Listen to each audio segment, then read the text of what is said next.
We begin tonight at 5 with demonstrations underway across our country. They're being called No Kings rallies to signify that no person is above the law. Anti-Trump groups planned about 2,000 demonstrations nationwide. It marks the largest outpouring of opposition to President Trump's policies since he returned to office in January. Now, one major issue on marchers' minds was immigration in the wake of ICE crackdowns that was in Los Angeles over the past week. And these protests also underway in our state. We have team coverage for you tonight. Your reporter Kirsten Susel is in Castle Rock right now, where, as we just saw, lots of people showed up to make their voices heard. And your reporter Michael Abeyta is live at Civic Center Park. Demonstrators have been marching all day there. And Michael, are things starting to quiet down a little bit? Well, a little bit, but really that's not saying much. I mean, there were thousands of people here. Think like Taste of Colorado, but maybe even a little bit bigger. Now, the No Kings rally is actually technically over. It ended at 4, but people are still hanging around trying to make their voices heard.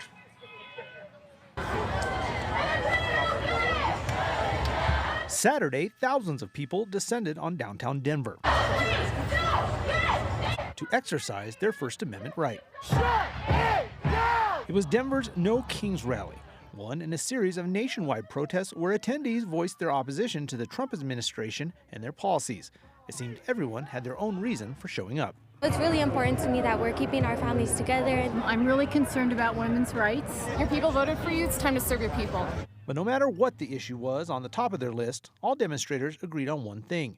They don't like President Trump. Trump is a felon. He is in office, and he said that he was going to go after criminals and deport the criminals, but in reality, he seems to just be deporting a lot of innocent people. Donald Trump has to go. This is Leslie's second protest ever. The first one was nothing compared to this. This is huge. She says she wasn't sure she was going to come at first. I come from the 60s and 70s, and that was like 60s and 70s were violent times. So I was a little scared to come, but my friend here said, come, and so I did, and I'm glad I did. I think it's amazing. The sense of community that's here right now is really cool. Jasmine says this isn't just about disliking President Trump, it's about loving where she's from. We're all here, we're all trying to do something good for this country. She and the rest of Saturday's demonstrators think they know a good first step. Even if some, including the president, may not agree. I do not think he will listen to us, but I think it's necessary. He can't ignore it completely. Now, as our meteorologist will tell you today, it was very hot out here today, so there were some people that had to be evaluated by paramedics, but there are also people in the crowds going around handing out bottles of water, making sure everybody is hydrated and safe in this heat. In Denver, Michael Abeyta, covering Colorado First. Michael, thank you so much for being out there for us. Kirsten Susel joins us live from Castle Rock now. And Kirsten, you told us there were at least 1,000 marchers out there today. Yeah, this No Kings rally here in Castle Rock wrapped up just a bit ago. The event's organizer estimated there would be around 1,000 people in attendance today, but my guess is they far surpassed that number. It was a very large crowd who came out today to protest President Trump and his administration in a conservative county nonetheless. Protesters gathered and then marched through Castle Rock as many cars passed by honking in support of their message. From what I could see, the protest remained entirely peaceful. And for many, it just felt good to join forces to take a stand against an administration they are unhappy with. There are thousands of us just here in Parker right now. So that's it, that feels so good to know that we're not alone. We are not a minority in this county the way we're portrayed. This is what democracy looks like. This is what we do. This is how we show our resistance peacefully, and we need to talk about it. We need to let people see it. I don't agree with what's happening in DC today. I don't agree with what's happening in DC at all. Now, there were many people we spoke with down here in Castle Rock that attended other protests earlier in the day in areas such as Littleton and Parker, and then they made their way down here to Castle Rock and sort of made a day out of it all.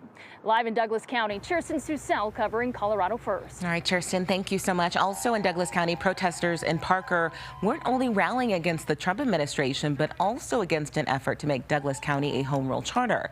As you can see there, but at the end of the day, marchers told us the day is really about making a statement. There are no kings in America. And one woman we spoke with says she hopes today's marches make a difference. I hope minds are open people who might not have thought about these sorts of consequences, step back, think for a minute. And again, this is all happening on the same day that a military parade got underway in our nation's capital. It celebrated the military's 250th anniversary. Today's event in our nation's capital began with a wreath laying at the Arlington National Cemetery, and it will end with the military parade featuring 6,600 soldiers, 150 vehicles, including tanks dating back to World War I, and more. President Trump says he wants to celebrate America's strength, but the parade has drawn criticism for how much it costs at a price tag of $25 million. Our country has the greatest history on the planet of the world's greatest fighting force. There's a reason why we don't do military parades like Russia and China and North Korea. We have an apolitical military. It doesn't just support a president, it supports the Constitution. President Trump defended himself against today's protests. I don't feel like a king. I have to go through hell to get stuff approved.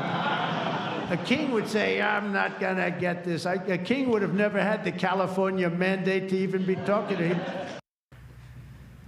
Today's protests and military parade in Washington, D.C. also coincide with President Trump's birthday.